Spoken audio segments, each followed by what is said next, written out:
और right, welcome back to another story time video. And guys, आज के video में आपको मेरी लाइफ की एक ऐसी स्टोरी बताने वाला हूँ जो कि हर एक स्टूडेंट के दिल पे बीतती है। अगर आप एक स्टूडेंट हो ना हो फर्क नहीं पड़ता, एक टाइम पे आप भी स्टूडेंट रहे ही होगे। एक टाइम ऐसा था मेरी लाइफ में, मेरे पेरेंट्स को मेरे पे बहुत ज्यादा होप थी कि भाई ये बंदा इस बार कुछ ना कुछ पक्का करेगा, बहुत बड़ा करेगा। मैं यहाँ पे अपने पापा मम्मी की बात कर रहा हूँ, बट वही क्लास में फेल हो जाता हूँ। तो सोचो मेरे पापा मम्मी को कितना बुरा लगा होगा, उनके दिल पे क्या बीती होगी। खासकर मेरे पापा के, जो कि मुझे पढ़ाते लिखाते हैं दिन रात खून पसीने की मेहनत से। और जिस क्लास में फेल हुआ था, अगर मैं उस क्लास में पास होता तो मुझे एक बहुत ही बड़ा गिफ्ट मिलता। पता नहीं वो गिफ्ट आपके लिए बड़ा होता नहीं होता, लेकिन मेरे लिए एक बहुत बड़ा गिफ्ट होता। अगर आपको भी स्टोरी टाइम पूरा जानना है तो इस वीडियो को एंड तक जरूर देखिएगा। हर एक पेरेंट्स को अपने बच्चों से काफी ज्यादा उम्मीद होती है, मेरा बच्चा पक्का कोई ना कुछ बड़ा करेगा, हम लोगों का नाम रोशन करेगा। और मेरे पेरेंट्स का भी सेम यही सीन था, उनको मुझ पे काफी ज्यादा उम्मीद थी, लेकिन मैं उनकी उम्मीदों पर खरा उतर नहीं पाया। पास की बातों को हम लोग कुछ कर नहीं सकते, लेकिन हम लोग एक चीज जरूर कर सकते हैं, वो नीचे लाइक का बटन। तो अगर आपने वीडियो को लाइक नहीं किया है तो वीडियो को लाइक कर दो, और GW चैनल का सब्सक्राइब बटन पे अगर आपने वीडियो को सब्सक्राइब नहीं किया तो सब्सक्राइब भी कर लो। Back to the story. ये बात है 2018 की, जब मैं 9th स्टैंडर्ड में था। और उस टाइम पे हमारे स्कूल का एक रूल आया था नया कि जो बंदा 9th स्टैंडर्ड में अच्छा परफॉर्म नहीं करेगा उसको स्कूल से टीसी दिया जाएगा, एंड हमारे स्कूल में उसको 10th स्टैंडर्ड पढ़ने का चांस नहीं मिलेगा। अगर परफॉर्मेंस और भी ज्यादा बेकार होगी तो उसको ब्लैक टीसी दे दिया जाएगा। देखो, इस चीज को मेरे पेरेंट्स ने काफी ज्यादा सीरियसली लिया था, बट मैंने और मेरे पूरे फ्रेंड सर्कल ने कभी भी इस चीज को सीरियसली नहीं लिया था। हम लोग हमेशा और कॉन्फिडेंस रहते थे कि पास ही तो होना है बे, आराम से पास हो जाएंगे, कौन सी बड़ी बात है। और आखिर में ट्विस्ट देखा ना कि मैं फेल हुआ था तो कितने मार्क्स से फेल हुआ था। मेरा जो ओवर कॉन्फिडेंस है, अगर थोड़ा भी कम होता तो मैं आराम से पास हो जा रहा था। इतना छोटा सा नंबर था जिस वजह से मैं फेल हुआ, वो आपको आगे इस वीडियो में पता चलेगा। बात रही उस टाइम पे मैं 9th स्टैंडर्ड में था, मतलब बच्चा ही था, तो उस टाइम पे कोई भी करियर टेंशन नहीं था। करियर में आगे क्या करना है, फ्यूचर में क्या करना है, वो सब टेंशन होता है हम लोग को 10th में। अब भाई करियर टेंशन लेना है तो हमको 10th में जाना पड़ेगा, और 10th में जाने के लिए हमको पढ़ाई करना पड़ेगा, तभी हम 9th से पास होकर 10th में जाएंगे ना, वरना फेल कर देंगे, हमको स्कूल से निकाल देंगे। बट हम लोग को स्टार्टिंग में कोई भी टेंशन नहीं था। इनफैक्ट मेरे को 9th स्टैंडर्ड के एंडिंग तक, मैंने 9th स्टैंडर्ड का जब फाइनल बोर्ड का पेपर दिया उस टाइम पे भी कोई टेंशन नहीं था, क्योंकि मेरे अंदर इतना ओवर कॉन्फिडेंस भर गया था। मैं सोचता था कि भाई आराम से पास हो जाऊंगा, क्योंकि पढ़ाई में अच्छा खासा ही था। आप एक एवरेज बॉय बोल सकते हो, क्लास का जो एवरेज बॉय होता है, ना ही बहुत ज्यादा होशियार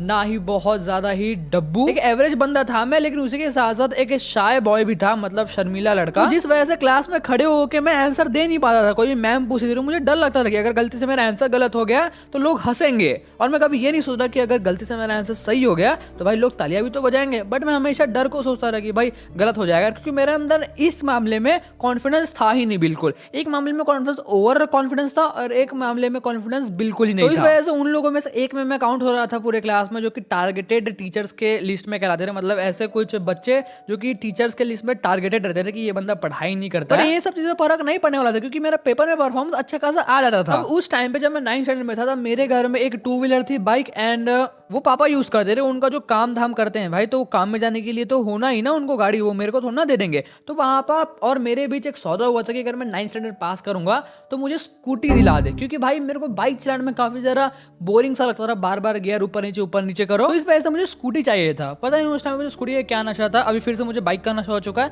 बट पहले स्कूटी का नशा था। तो पापा ने सीधा कहा, तू अगर 9th स्टैंडर्ड में अच्छे परसेंटेज लाएगा तो मैं सोचा दिला दूंगा। बल्कि पापा मुझे वहां पे ये भी कह देते 9th स्टैंडर्ड में नहीं, तुझे 10th स्टैंडर्ड में मिलेगा, 10th स्टैंडर्ड अच्छे परसेंटेज पास कर लेगा तब तुझे मिलेगा। बट पापा तो होते ही दिलदार है, तो उन्होंने कहा कि ठीक है 9th स्टैंडर्ड में मिल जाएगा तुझे। इनफैक्ट रिजल्ट आने के 1 महीने पहले, मतलब पेपर हुआ नहीं था, पेपर होने से पहले हम लोग शोरूम भी चले गए थे, स्कूटी पसंद भी कर लिए थे। कोई बुकिंग तो नहीं होती, बट हमने पसंद कर लिया था कि जैसा हमारा रिजल्ट आएगा वैसे ही मेरे लिए ले लेंगे। बट यार पता नहीं मुझे उस टाइम पे क्या हो गया था, मैं पढ़ाई पे जरा फोकस कर ही नहीं पा रहा था। मुझे पढ़ाई में फोकस करने का मन ही नहीं करता था। रात दिन मेरे मन में एक ही चीज आती थी, वो है स्कूटी। भाई स्कूटी मिलेगा, बाइक तो है अपने पास, बाइक चलाने का मन नहीं करता, स्कूटी मिलेगा, फिर मैं यहाँ जाऊंगा वहां जाऊंगा, दोस्तों के साथ घूमूंगा, ना जाने में क्या क्या करूंगा। दिन भर मेरे हाथ में गाड़ी रहेगा तो मैं यहाँ जाऊंगा वहां जाऊंगा। बट भाई जब मैं बुक पकड़ के बैठता रहा, फिर भी मैं ज्यादा टाइम यही सोचता था, पढ़ाई में ज्यादा ध्यान नहीं दे पा रहा था। वैसे मेरे काफी सारे पेपर एवरेज है, काफी सारे पेपर अच्छे भी गए, क्योंकि मैंने पूरी साल उस सब्जेक्ट में थोड़ी बहुत मेहनत की थी, तो मेरे काफी सारे पेपर अच्छे भी गए थे। फिर बात आती है एक ट्विस्ट की, जो कि बीच में भी आपको ट्विस्ट बताता हूँ।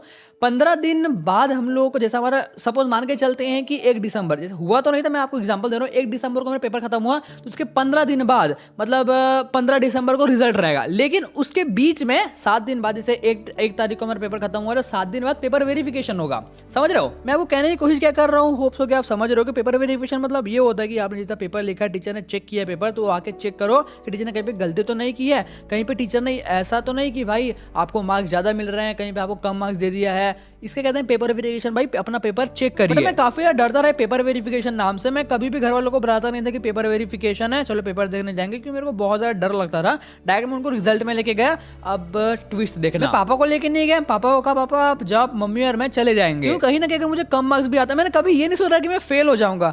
मेरे को ऐसा होता था कि कम मार्क्स भी आएंगे तो मम्मी यार उतना नहीं डांटेगी, थोड़ा डांटेगी और चुप हो जाएगी, बट पापा भाई बहुत ज्यादा डांटते। बट मेरे को कैसे भी पास होना था, मेरे को 100% दिल से तसल्ली थी कि भाई मैं पास हो जाऊंगा। अब वहाँ पे मैं गया, टीचर थी, मुझे सबसे पहले टीचर ने पूछी तुम पेपर वेरिफिकेशन में आए थे? मैंने कहा नहीं आया था, मुझे पता नहीं था। बहाना भी देखो कैसा दिया है मैंने, मुझे पता नहीं था। वहाँ टीचर ने मुझे बहुत ज़्यादा सुनाया। फिर वहाँ पे टीचर ने मुझे कहा कि तुमने पेपर वेरिफिकेशन के लिए आए नहीं थे। उसके मुझे भी सुना है, मम्मी को भी कहा कि आपको ध्यान देना चाहिए बच्चे पे। फालतू की मम्मी को सुना रही थी। तो मैं टीचर को कहा सॉरी टीचर गलती हो गई, मुझे मेरा रिजल्ट चाहिए। तो टीचर ने कहा तुम फेल हो चुके हो, तुम्हारा रिजल्ट प्रिंसिपल मैम के पास है। भाई फट के हाथ में आ गई, फट के 64 हो गई मेरी। तो अब भाई रिजल्ट अगर देखना है तो भाई तुमको प्रिंसिपल मैम के पास जाना पड़ेगा, ऐसा हमारी क्लास टीचर ने कहा। अब उस टाइम पे मैम ने कहा कि अपने पापा को भी बुला लो, पापा की भी वहाँ पे जरूरत पड़ेगी, क्योंकि मैम सिर्फ मम्मी से बात नहीं करेगी, उनको आपके पापा से भी बात करना पड़ेगा। तो पापा को कॉल किया स्कूल से, फिर वो आ रहे थे, थोड़ी देर में वो काफी ज्यादा गुस्सा हो गए थे, ये सब क्या है करके। भाई एक तमाशा टाइप ही हो गया था, 9th स्टैंडर्ड में फेल होना मतलब कितनी बुरी बात है। फिर हमने प्रिंसिपल से बात की एंड साइंस सब्जेक्ट में प्रिंसिपल मैम ने कहा कि तुम सिर्फ 1 मार्क से फेल हुए हो। सोचो 1 मार्क, अगर मैं अच्छी पढ़ाई करता थोड़ी सी ज्यादा तो 1 मार्क लगता तो मैं पास हो जाता। बाकी सब सब्जेक्ट में अच्छे मार्क्स हैं मुझे, साइंस में सिर्फ और सिर्फ 1 मार्क के वजह से मैं फेल हो गया था। तो जब मेरा वोकैबुलरी टेस्ट किया गया, ये सब चीजें के बारे में, लैंग्वेज कैसा है, बाद में क्लास टीचर से पूछा गया कि ये बहुत शैतान है, सब कैसा है। बाद में कुछ क्लास के मेंबर्स होते हैं उनसे ही पूछा गया कि इनका मानना कैसा, मतलब क्लास वालों के मानना कैसा है मेरे बारे में, क्या मैं मस्तीखोर लड़का हूँ, ऐसा वैसा। तो सबका जो आंसर था वो ऐसा था कि शांत है, बस थोड़ा बोलता नहीं है, सबके सामने बोलता नहीं है, ऐसा कुछ आया था।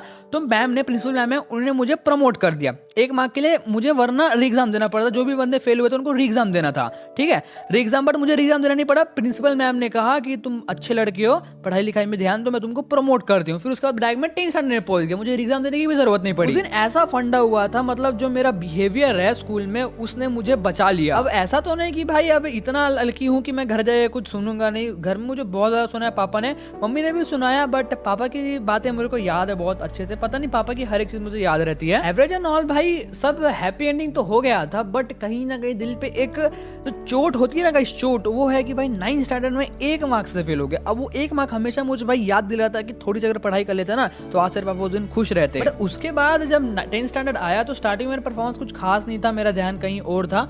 बट स्टिल जैसे ही आधा सेशन खत्म हुआ 10th का, मैंने पढ़ाई में अच्छे ध्यान दिया एंड 10th भी बहुत अच्छे परसेंटेज पास हुआ मैं। अब मैं आपको परसेंटेज नहीं बताऊंगा 10th के। एवरेजली बात करें 9th स्टैंडर्ड के मुकाबले, तो 10th स्टैंडर्ड में जितने परसेंट आए थे अच्छे खासे, उसमें पापा बहुत ज्यादा खुश थे। पापा को जब मैंने बताया कॉल करके कितने परसेंट आए तो बहुत ज्यादा हंसी खुशी मुझे कांग्रेचुलेशन भी कहा। अब भाई 9th स्टैंडर्ड के टाइम जब मेरे घर में आया था प्रिंसिपल मैम ने, जब मुझे प्रमोट किया वगैरह, बट स्टिल भाई घर में थोड़ा माहौल गर्म था ना, तो उस टाइम पे जब मैं घर में आया था तो मेरे को बहुत ज्यादा डांट पड़ी थी, मुझे बार बार डांट रहे थे पापा, ताने मारते हैं ना, तो ताने तो मारेंगे भाई। तो उस टाइम पे मन में एक चीज कर रहा था कि भाई घर छोड़ के चला जाओ, एंड ये चीज मेरे कई बार आती है। बट हमेशा से मेरा जो कलेजा है वो मजबूत है, मैं नाजुक लोगों में से एक नहीं हूँ। मैं हमेशा से लाइफ के डिसीजन लेने में A1 हूँ, कभी भी कोई भी जल्दबाजी में डिसीजन नहीं लेता। बार बार मेरे माइंड में आता घर छोड़ के चला जाऊँ, और हर एक बंदे के माइंड में आता, जो कि टीनेजर बंदा होता है उसके माइंड में ये चीज आता ही है। हमेशा अपने कलेजे को गर्म रखो, कड़क रखो, नाजुक बनोगे तो जालिम दुनिया में कैसे सर्वाइव कर पाओगे मेरे भाई। अनदरली ये एक स्टोरी टाइम था मेरे लाइफ से रिलेटेड। तो आप लोग आज का स्टोरी टाइम कैसा लगा मुझे कमेंट में जरूर से बताना। इंसिडेंट से मैंने अपनी लाइफ में एक चीज सीखी है, किसी भी चीज से ओवर कॉन्फिडेंस मत रहो। कॉन्फिडेंस ठीक है, बट ओवर कॉन्फिडेंस